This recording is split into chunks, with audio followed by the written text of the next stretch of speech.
Friends, welcome to Ritika का ढाबा। तो आज हम बनाएंगे ब्लैक फॉरेस्ट केक। ये मैंने घर पे बिल्कुल बाहर की किसी भी चीज़ों का बिना इस्तेमाल किए बनाया है, जो कि आपका केक टूल्स होता है, जो कि पाइपिंग बैग है, नोजल्स है या फिर केक को स्मूथ बनाने के लिए चाकू है। मैंने किसी भी चीज़ का इस्तेमाल नहीं किया है, घर की चीज़ों से मैंने बहुत आसानी से बनाया है। तो चलिए हम रेसिपी शुरू करते हैं। यहाँ पे मैंने कुछ चीज़ें ली है और एक मिक्सिंग बाउल लिया है। सबसे पहले मैंने यहाँ पे एक टिफ़िन यूज़ किया है।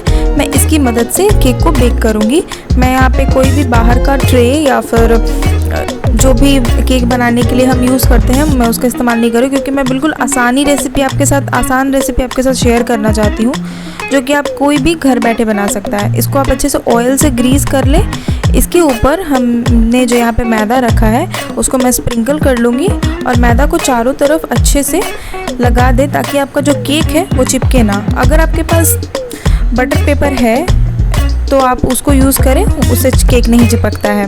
बट अगर आपके पास नहीं है तो मैं बिल्कुल आसान तरीका, जैसे मैं आपको शुरू से बता रही हूँ, आसान तरीका हम यहाँ पे यूज़ कर रहे हैं केक को बेक करने के लिए। देखिए, चारों तरफ स्प्रेड कर दिया है मैंने। बचे हुए मैदे को आप बाहर निकाल दें। अब इसको मैं साइड रख दूँगी। अब मैं केक का बैटर तैयार कर लूँगी। इसके लिए मैंने यहाँ पे मिक्सिंग बाउल लिया है। इस पर मैं सबसे पहले रिफाइंड ऑयल का इस्तेमाल कर रही हूँ। आप रिफाइंड ऑयल की जगह पे बटर का भी इस्तेमाल कर सकते हैं। रिफाइंड ऑयल और पिसी हुई चीनी, इन दोनों को हम अच्छे से बीट करेंगे। आप इसको बीटर की मदद से भी बीट कर सकते हैं, बट मैं यहाँ पे हैंड विस्कर की मदद से ही इसको बीट कर रही हूँ। चीनी आप अपने अकॉर्डिंग ऊपर नीचे ले सकते हैं। अगर आप चीनी कम खाते हैं या चीनी नहीं खाते हैं तो आप यहाँ पे शुगर फ्री पाउडर का इस्तेमाल कीजिए। यहाँ पे मैं विस्कर की मदद से अब इसको अच्छे से बीट करूँगी। लगभग आपको 3 से 4 मिनट के लिए इसको अच्छे से बीट करना है, जब तक इसका एक स्मूथ टेक्सचर ना आपको मिल जाए। देखिए, मैंने 3 से 4 मिनट बीट कर लिया है। अब इसमें यहाँ पे मैं बाकी चीज़ें करूँगी। यहाँ पे मैंने दूध लिया है, मैं इसमें 1 ठेपे विनेगर यूज़ कर रही हूँ। आपको गर्म दूध नहीं लेना है। आप इस बात का ध्यान रखिए कि दूध ज़्यादा गर्म ना हो, या तो वो रूम टेम्परेचर पे हो, नहीं तो वो ठंडा हो।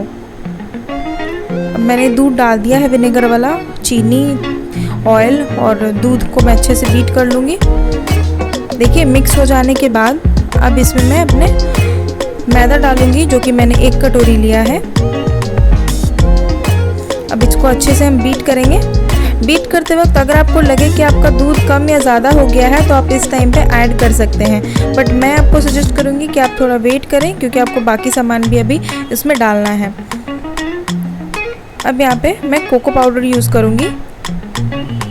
कोको पाउडर मैंने ऑनलाइन परचेज़ किया था। अगर आपको इसका लिंक चाहिए होगा तो आप प्लीज़ मुझे कमेंट बॉक्स में बताइए। मैं आपका लिंक आपके साथ इसका लिंक ज़रूर शेयर कर दूँगी। ये कोको पाउडर बहुत ही अच्छा है और बहुत डार्क कोको पाउडर मैंने मंगाया है। ये 2 स्पून में ही अच्छा खासा डार्क टेस्ट दे देता है। ये देखिए, हमारा जो केक का बैटर था वो मैंने बीट कर लिया है। अब इसमें जो कुछ चीज़ें बची हुई है, जो कि हमारा बेकिंग पाउडर और बेकिंग सोडा है, उसको हम ऐड करेंगे। यहाँ पे मैं 1 स्पून से थोड़ा कम बेकिंग पाउडर ली हूँ और आधा स्पून यहाँ पे मैंने बेकिंग सोडा लिया है। और अब हम इसको अच्छे से बीट करेंगे। बेकिंग पाउडर और बेकिंग सोडा ऐड करते ही आपके जो केक है उसमें आपको बबल्स दिखने लगेगा। और एक बार जब आपका केक का बैटर अच्छे से मिक्स हो जाए, आप इसको साइड रख दीजिए। इसको बीट करना 5 मिनट के लिए बहुत ज़रूरी है। यहाँ पे फिर जो मैंने केक के लिए बेक करने के लिए जो टिफ़िन तैयार करके रखा था, अगर आप केक टिन यूज़ कर रहे हैं तो आप उसमें ट्रांसफ़र करिए। अब मैं इसका सारा बैटर इसमें ट्रांसफ़र कर दूँगी। मैं यहाँ पे बेक करने के लिए OTG का इस्तेमाल कर रही हूँ। आप चाहें तो कुकर में या फिर ओवन में बेक कर सकते हैं अपने अकॉर्डिंग। यहाँ पे मैं OTG का इस्तेमाल कर रही हूँ। मैंने OTG को प्रीहीट करके रखा था। अब मैं इसको 180 डिग्री सेल्सियस पे अब मैं इसको बेक करूँगी अप्रॉक्स 25 to 30 मिनट्स के लिए। आपका सेम टाइमिंग और सेम टेम्परेचर आपका ओवन में भी होगा, और आपका 5 मिनट उसमें ऐड कर दीजिए अगर आप कुकर में बेक कर रहे हैं तो। यहाँ पे देखिए, मैं एक वुडन स्टिक की मदद से चेक कर रही हूँ। वुडन स्टिक क्लीन बाहर आ रहा है, मतलब हमारा केक जो है वो बहुत अच्छे से बेक हो चुका है। अब इसको मैं एक गीले कपड़े से ढक करके 3 घंटे के लिए मिनिमम रख दूँगी। अगर आप गर्म केक को कटिंग करने के लिए या फिर उसको निकालते हैं तो एक तो वो अच्छे से निकलेगा नहीं, अगर वो निकल गया तो आपको कट करने में बहुत ज़्यादा प्रॉब्लम होगा, क्योंकि गर्म केक बहुत आसानी से टूट जाता है। अब देखिए मैं इसको कटोरे को अच्छे से पलट दूंगी और केक हमारा बिल्कुल क्लीन बाहर आ जाएगा। एक दो बार आप टैप करें अगर आपको लग रहा है कि आपका केक बाहर नहीं आया है। ये देखिए मैंने एक ट्रे पे केक निकाल लिया, देखिए बिल्कुल बर्तन में लगा नहीं है और हमारा केक कितना अच्छा स्पंजी, कितना खूबसूरत लग रहा है ये केक, ये बन के तैयार है। अब केक के सरफेसेस को क्लीन करेंगे हम और इसको हम बीच से काटेंगे, क्योंकि अगर आप इसको इस बेक करने में ये जहाँ तहाँ से वो फूल जाता है, जिसकी वजह से केक हमारा समान नहीं रहता है।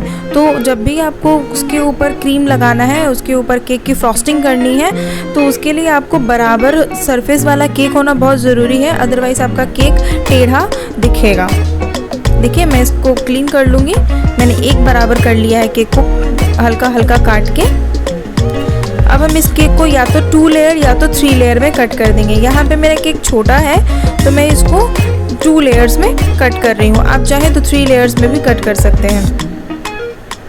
ये देखिए मैंने इसका जो ऊपरी सतह था उसको बराबर कर लिया है। अब मैंने इसको बीच से काट लिया है।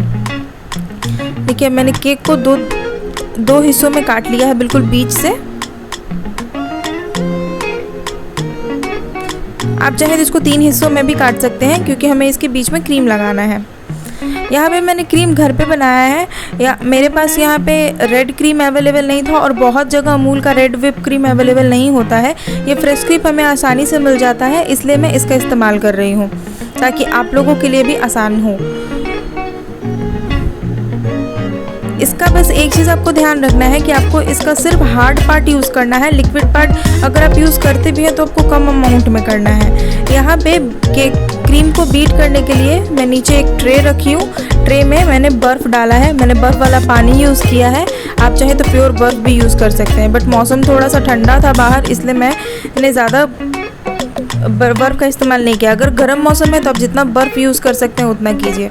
मैं यहाँ पे सारा क्रीम निकाल लूँगी इसमें से, और इसका लिक्विड पार्ट जो ज़्यादा थिक हो उसी को यूज़ करूँगी, बाकी लिक्विड पार्ट को हम साइड रख देंगे। उसको आप बाकी चीज़ों में भी यूज़ कर सकते हैं, दूध के तरह भी आप उसका इस्तेमाल कर सकते हैं। देखिए अब जब लिक्विड पार्ट बच रहा है हमारे उसमें, तो अब मैं इसको अच्छे से बीट करूँगी।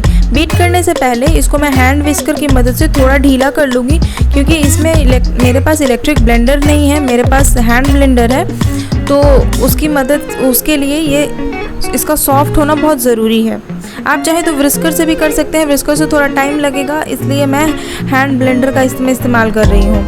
अगर आपके पास क्रीम ब्लेंडर है तो आप उसका इस्तेमाल कर सकते हैं। इसको हम सॉफ्ट पीक आने तक बीट करेंगे अच्छे से, जब तक इसमें सॉफ्ट पीक ना आने लगे।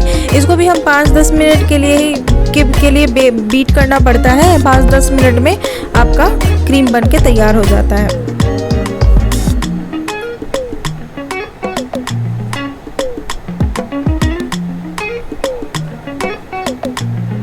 यहाँ पे देखिए हमारा सॉफ्ट पीक फॉर्म होने लगा है। तो अब हम इसमें चीनी ऐड करेंगे, क्योंकि इस क्रीम में चीनी नहीं होता है। अगर आप कोई ऐसा क्रीम यूज़ कर रहे हैं जिसमें ऑलरेडी चीनी है तो आप उसमें चीनी ना डालें। इसमें मैं चीनी डालूंगी, पाउडर शुगर डालूंगी। शुगर डालने के बाद ये चीज़ का ध्यान रखिए, जो हमारी क्रीम है जिसमें सॉफ्ट पीक बन रहा है वो थोड़ा लूज़ हो जाता है चीनी मिक्स होने के बाद। तो हमें चीनी मिक्स होने के बाद भी फिर और बीट करना है। इस चीज़ का ध्यान रखें कि अगर आपका क्रीम बीट नहीं हो रहा है तो आप एक काम करें, अपने बाउल को 5 मिनट के लिए फ्रीज़र में डाल दें। फ्रीज़र में निकालने के बाद आप इसको फिर से बीट करें, ये तुरंत आपका जो क्रीम है वो हार्ड पीक्स बनने लगेगा, सॉफ्ट पीक्स बनने लगेगा।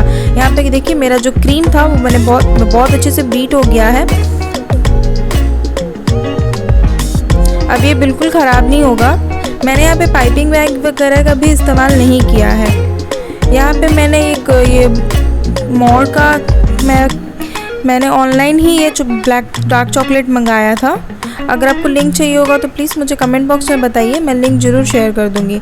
इसका टेस्ट बहुत ही ज़्यादा अच्छा था।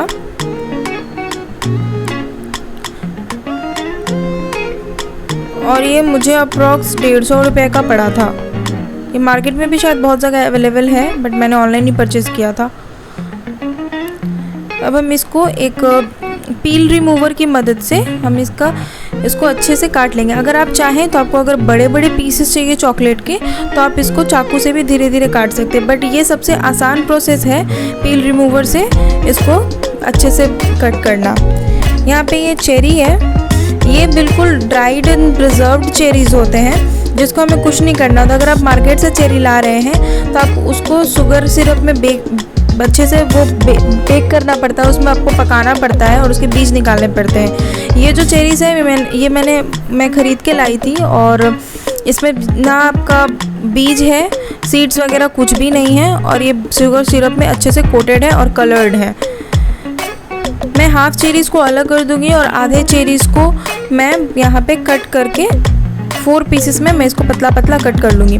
कोशिश करें कि जिन चेरीज़ को आप कट नहीं कर रहे हैं, अलग रख रहे हैं, वो सेम साइज़ के हों, क्योंकि आपको केक में यूज़ करना है। यहाँ पे मैं एक कटोरी में 2 स्पून पाउडर शुगर ले रही हूँ और उसमें पानी डाल के उसका शुगर सिरप बना लूँगी।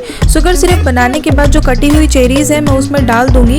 डालने के बाद उसको अप्रॉक्स 1 घंटे के लिए आप रखें ताकि जो आपका शुगर सिरप है उसमें आपका चेरी का टेस्ट फ्लेवर जो है वो उस पानी में शुगर सिरप में आ जाए अच्छे से।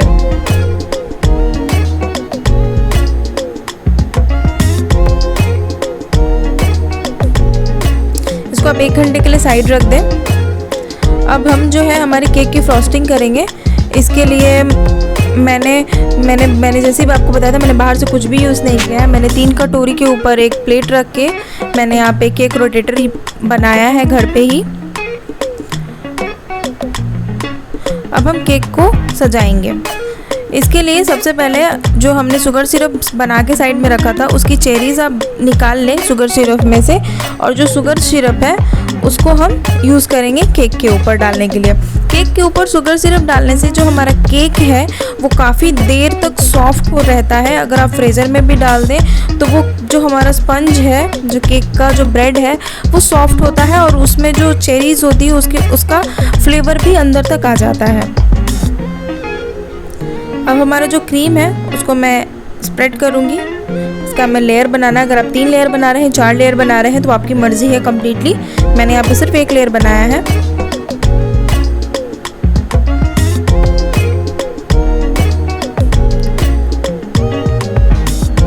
आप क्रीम अच्छे से लगाएं।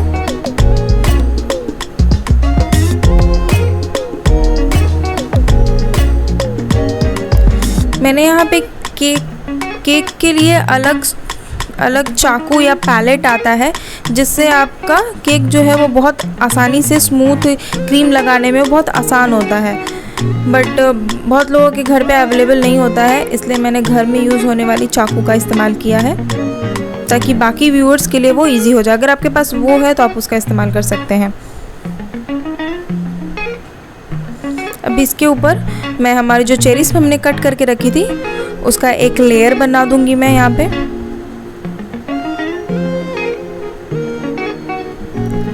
चेरीज़ के लेयर लगाने के बाद हमने जो ऊपर का हिस्सा जो केक का काट के रखा था वो हम इसके ऊपर बहुत अच्छे से रख देंगे।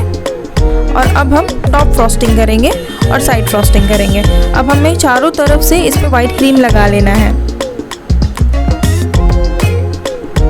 इस क्रीम में अगर आप चाहें तो आप चेरी एसेंस या मैंने इसमें वैनिला एसेंस का इस्तेमाल किया है केक को फ्लेवर देने के लिए चीनी के साथ। तो आप चाहें तो चेरी का जो शुगर सिरप है वो भी डाल के आप इसको फ्लेवर कर सकते हैं।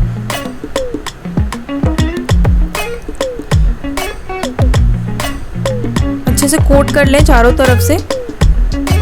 अगर आपका ज़्यादा चिकना केक नहीं बन रहा है तो आप उसकी टेंशन मत लें, क्योंकि आपको आगे चॉकलेट से डेकोरेट करना है तो वो आपका छुप जाएगा।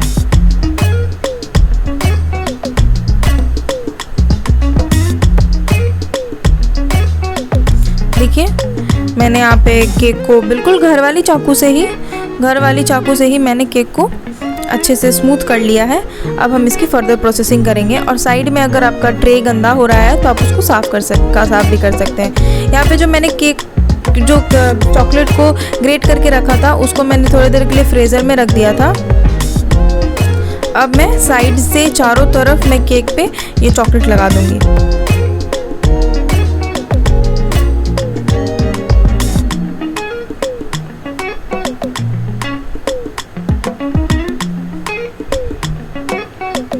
अगर आपका जो चॉकलेट्स है वो आपके ट्रे में भर रहा है तो आप उसकी टेंशन ना लें, क्योंकि वो ऑलरेडी वो भी आपके केक को अच्छा लुक देगा।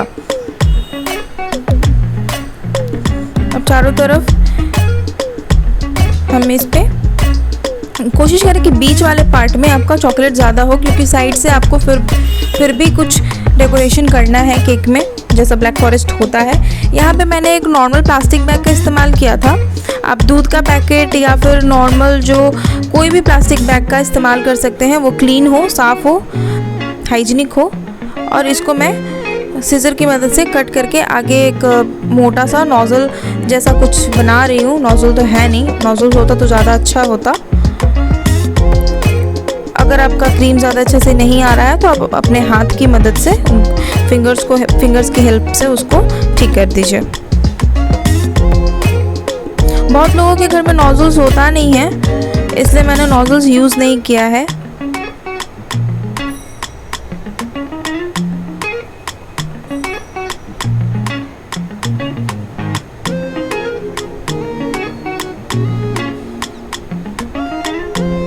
हमारा केक बन के अब तैयार है। अब हम इस पे चेरीज़ लगा देंगे। देखिए, चेरीज़ लगाने के बाद ही हमारा जो केक था वो बहुत ही ज़्यादा खूबसूरत दिखने लगा है। बहुत ही टेम्पटिंग, बहुत ही ज़्यादा आसान और बिना किसी चीज़ों का इस्तेमाल किए हुए आप घर पे आसानी से बना रहे हैं। इस केक की रेसिपी को ज़रूर आप घर पे ट्राई कीजिए और मुझे कमेंट बॉक्स में ज़रूर बताइए कि आपको कैसा लगता है। और मेरे चैनल को सब्सक्राइब कीजिए, जितना हो सके उतना शेयर कीजिए। अगर मेरा वीडियो आपको पसंद आता है तो उसको प्लीज़ लाइक कीजिए। मेरे चैनल को देखने के लिए, मेरे वीडियोस को सपोर्ट करने के लिए आपका शुक्रिया।